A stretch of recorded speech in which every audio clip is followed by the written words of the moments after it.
نحمده ونصلي على رسوله الكريم أما بعد فأعوذ بالله من الشيطان الرجيم بسم الله الرحمن الرحيم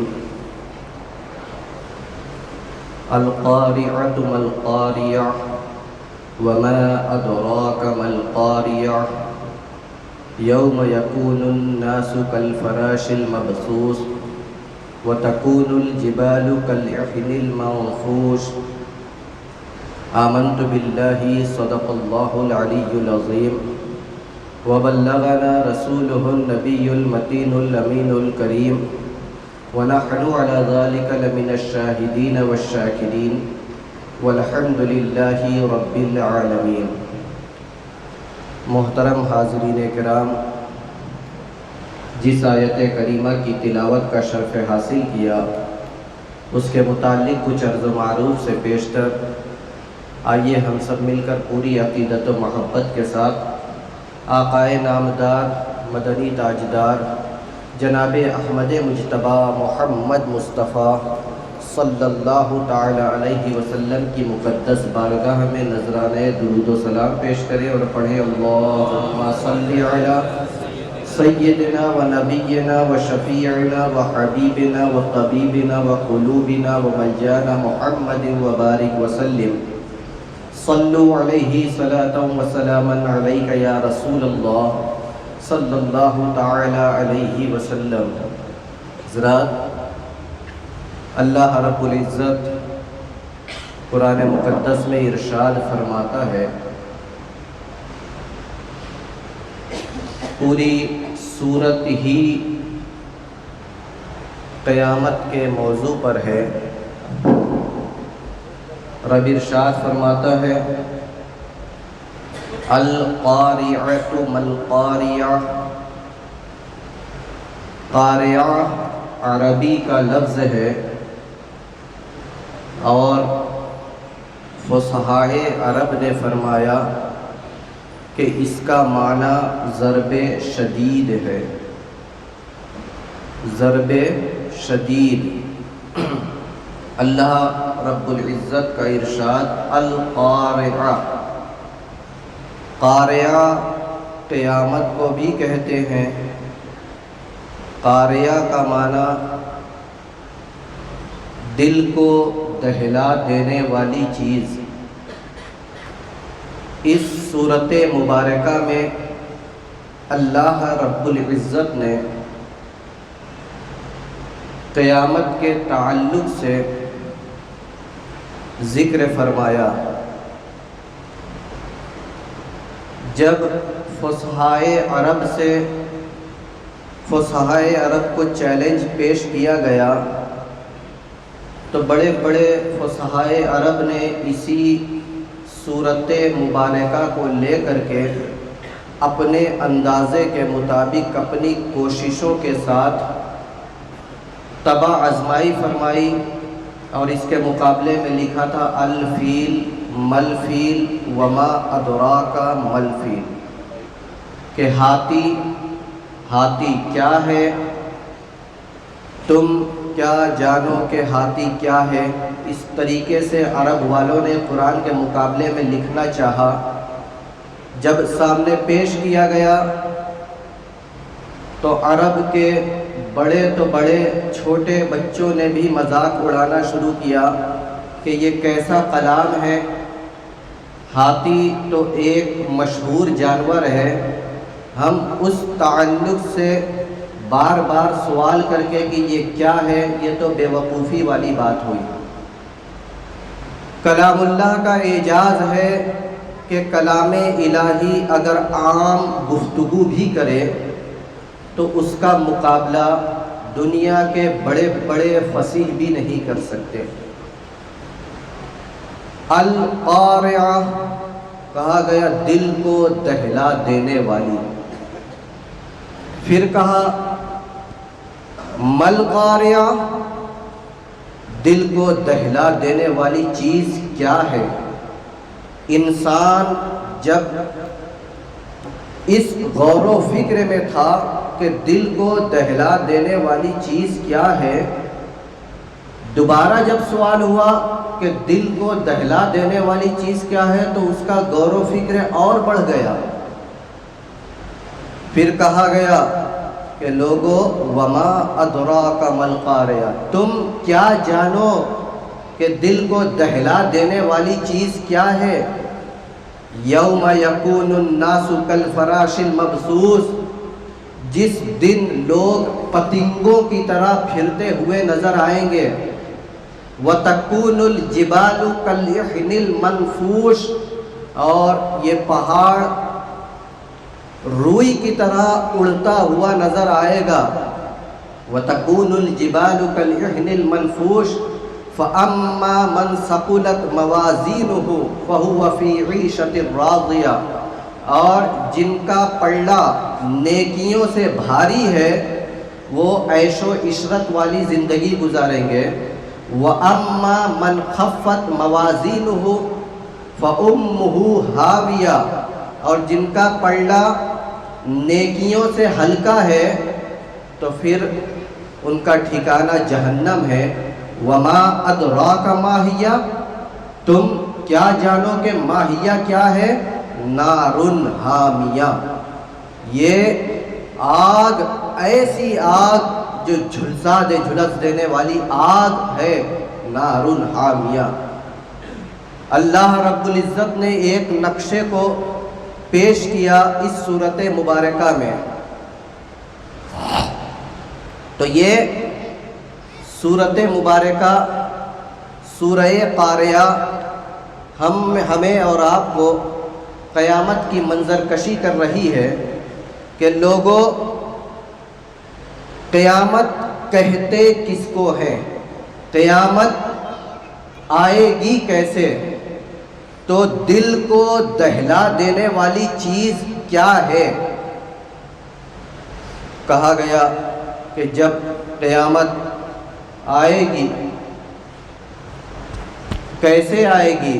حضرت اسرافیل علیہ الصلاۃ والتسلیم سور پھونکیں گے، اور وہ سور جب وہ پھونکیں گے اس کی آواز ابتداءً دھیمی ہوگی، رفتہ رفتہ وہ آواز بلند ہوتے جائے گی، بڑھتے جائے گی، اور کہا گیا کہ وہ آواز اتنی بلند ہو جائے گی، اتنی تیز ہو جائے گی کہ جس آواز سے لوگوں کے کان کے پردے پھٹ جائیں گے، دل پھٹ جائے گا، دہل جائے گا، جگر پھٹ جائیں گے، سانس رک جائے گی۔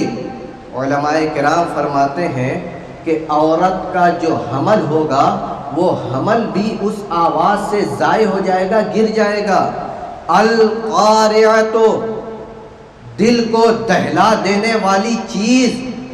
مل قاریہ، وہ کیا ہے دل کو دہلا دینے والی چیز؟ وما ادراک مل قاریہ، تم کیا جانو کہ دل کو دہلا دینے والی چیز کیا ہے؟ ارے جب یہ دن آئے گا، آواز ہم اور آپ اگر کبھی پروگرام ہو، جلسے میں جائیں، اسپیکر کے پاس اگر بیٹھ جائیں تو اس آواز کو ہم برداشت نہیں کر سکتے۔ اللہ نے جو طبیعت عطا فرمائی، انسان کو ایک طبیعت عطا فرمائی، اگر اس کے مطابق آواز یا دوسری چیزیں ہیں تو ہم اس کو برداشت کر سکتے ہیں، سہ سکتے ہیں، لیکن اس میں اگر کمی اور زیادتی واقع ہو جائے، کمی واقع ہو جائے گی تو ہم اس آواز کو سن نہیں سکتے، سمجھ نہیں سکتے۔